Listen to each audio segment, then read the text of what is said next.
Lire, construire et interpréter des graphiques.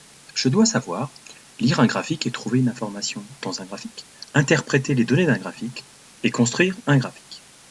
Je sais lire un graphique. Un graphique est une représentation visuelle d'informations numériques.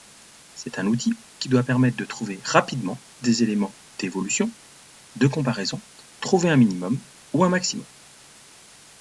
À l'école, on travaille généralement sur les diagrammes en bâton, les diagrammes circulaires ou camemberts et les courbes.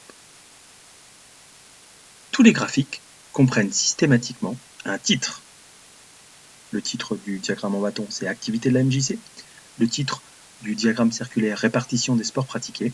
Et le titre de la courbe, Évolution de la température à 12 heures à Sens.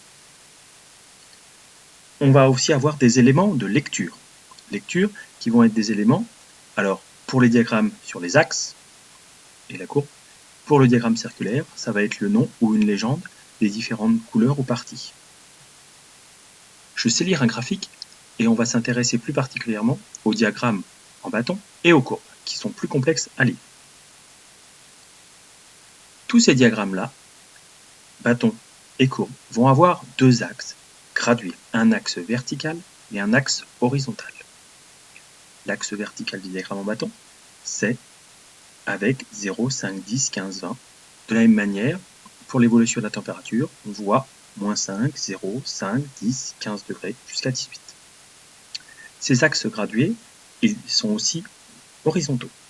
On va avoir les différents sports pratiqués à gauche ou activités, et puis, pour l'évolution de la température à Sens, des dates. Ces axes ont forcément des noms ou des unités de mesure. Pour les activités à la MJC, c'est verticalement le nombre d'inscrits et horizontalement les activités.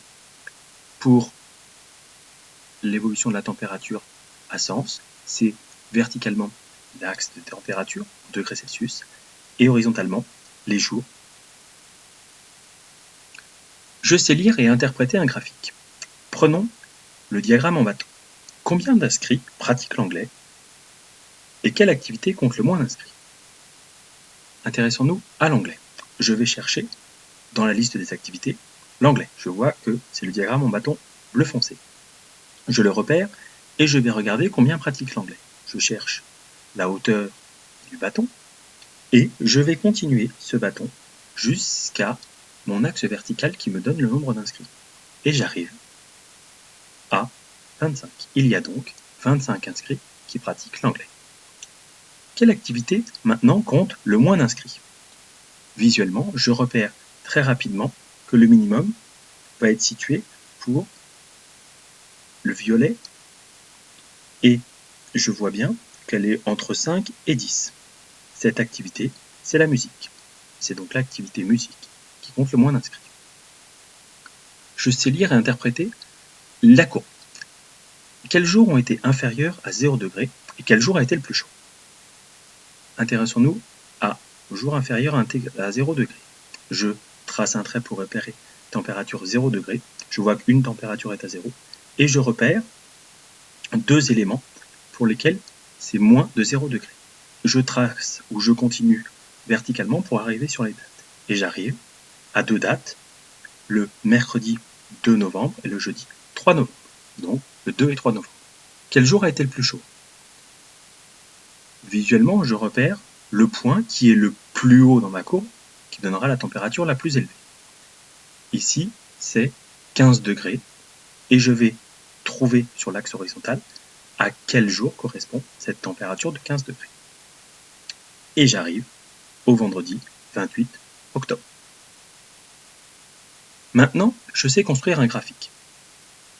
Nous devons construire un graphique des températures annuelles moyennes de la ville de Strasbourg. Première chose, je mets un titre. Le titre est en lien avec ce qu'on me demande. Ce sera donc les températures moyennes à Strasbourg. Je veux aussi construire mes axes gradués et nommés. Je réfléchirai avant de les construire à savoir combien de carreaux représentent des degrés ou combien de carreaux représentent les mois. Ici, un carreau, 1 degré, un carreau, 1 mois. Je place l'axe horizontal des mois en mettant un carreau par mois. Et je vois janvier, février, mars et ainsi de suite.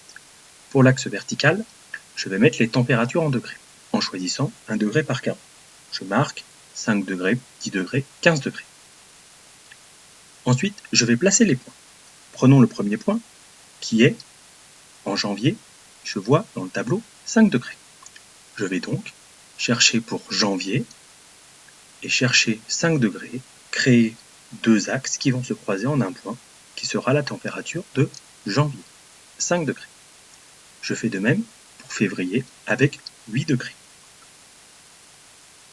Je vois à ce moment-là, je trace mon axe vertical qui part de février, qui va croiser un axe horizontal qui est à 8 degrés, et j'ai mon point. Et je fais ainsi de suite pour mars, avril, mai, juin, et ainsi de suite toute l'année.